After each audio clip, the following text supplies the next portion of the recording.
Walk into almost any Walmart, Dollar General, or small corner store in the United States, and you'll notice something that never seems to change. The people struggling the most financially are often spending money on the very things that keep them stuck.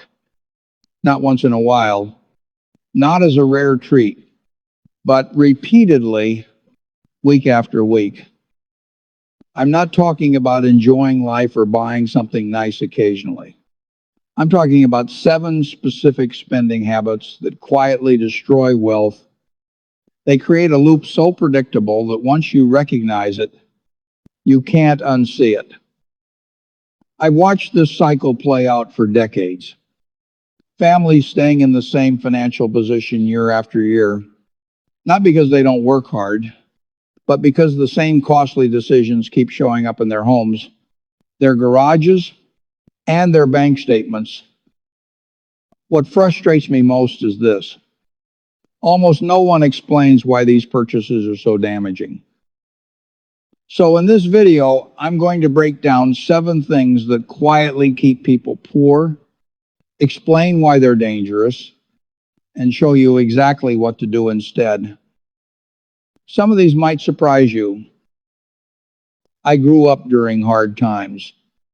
Money was tight in my household, but my father taught me something that turned out to be far more valuable than any stock tip or business deal.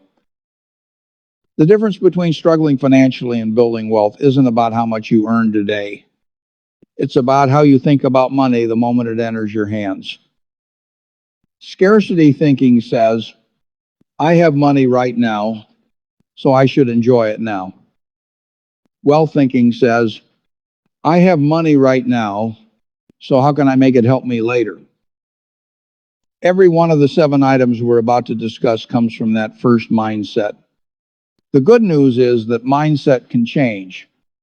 By the end of this video, you'll start seeing these purchases for what they really are. Traps. One of the biggest wealth destroyers I see, especially in lower income households, is the decision to buy a brand new car. Someone finally lands a decent paying job. Maybe they're earning $40,000 or $50,000 a year. And the first major decision they make is signing paperwork for a $35,000 vehicle with a long-term loan and high interest. That single choice can delay financial progress for years. The moment a new car leaves the dealership, it loses a large portion of its value immediately. Not over time. Instantly, a car that costs $35,000 is suddenly worth several thousand less before the first payment is even due. Over the next few years, depreciation continues, and by year 5, that same car may be worth less than half of what was paid for it. Meanwhile, the loan payments keep going, and once interest is included, the total cost often exceeds $40,000.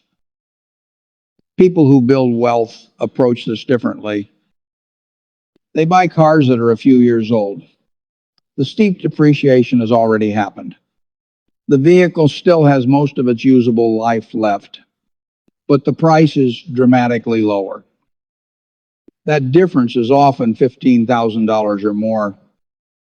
And that money doesn't just disappear. If it's invested instead of locked into a depreciating asset, it has decades to grow. Over time, that choice alone can mean hundreds of thousands of dollars in additional wealth. I personally drive a used vehicle. It's reliable, comfortable, and fully capable of getting me where I need to go. More importantly, it doesn't come with a large monthly payment. Every month I'm not paying for a new car is a month that money can be used for something that actually grows instead of shrinks. Another habit that quietly drains wealth is buying lottery tickets and scratch-offs. The lottery isn't entertainment. It's math. And the math is not in your favor.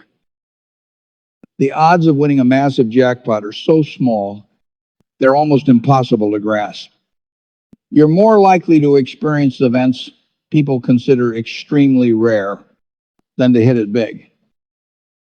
And yet, households earning the least often spend the highest percentage of their income chasing those odds.